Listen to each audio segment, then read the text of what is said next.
How's it going, good people? My name is JSE and welcome back to MoneyMetEish.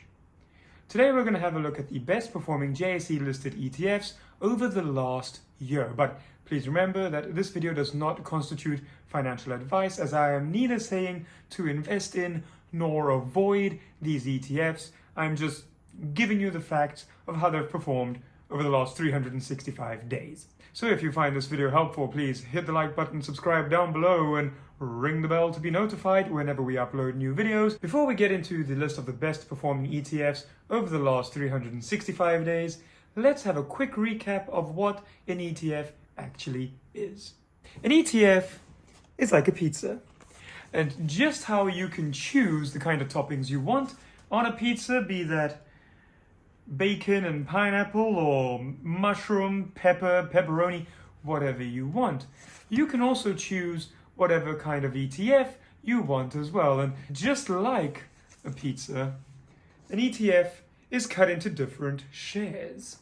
So an ETF is either a collection of equities, commodities, or bonds that are put together that you can buy teeny tiny little shares of, like a pizza.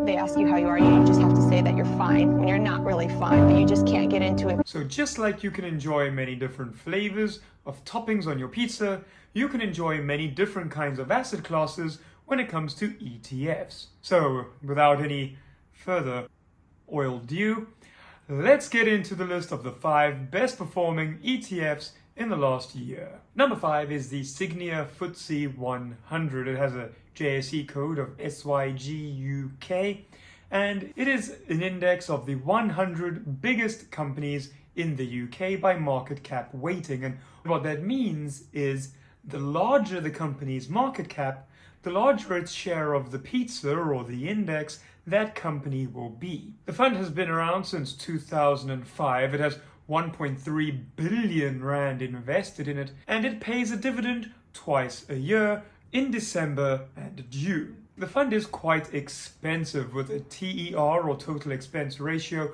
of 0.86. Now, generally when we are looking for ETFs, we would want a TER as low as possible, and we really wouldn't be super happy buying them above 0.5 unless you have a really good idea that you're going to be making far more money, and that just might be the case with the Signia FTSE 100, as it returned 21.86% last year. So I'm sure the investors aren't too fazed by that 0.86% TER.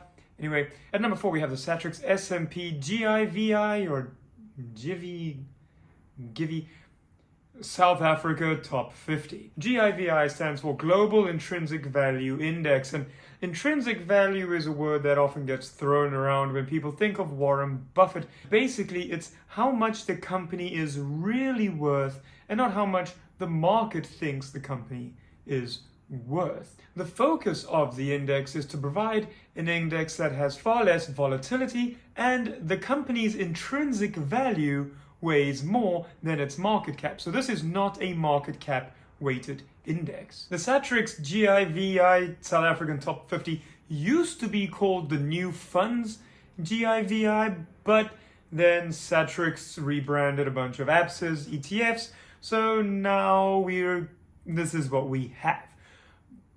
It kind of makes it a little bit difficult to get an idea of the performance in the past, since the ABSA information has largely disappeared and the Satrix information only really started recently. They didn't have a great crossover between the two. So if you're looking on Google Finance, you only have like a month's worth of information. But according to Easy ETFs, the fund has done 23.68% over the last year and has a total expense ratio of 0.35%.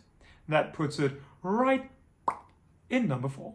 Number 3, and stepping onto the podium, we have the Satrix Indy 25. It is an index of the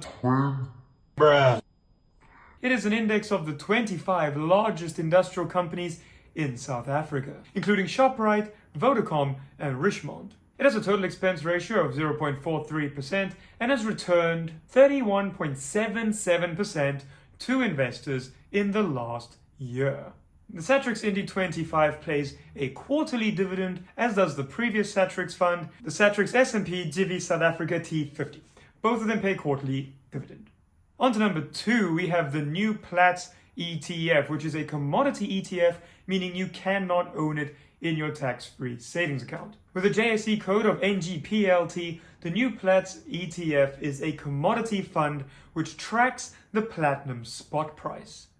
Every share is worth 1/100th of an ounce of platinum, and although that doesn't sound like much, it can be quite a bit of money.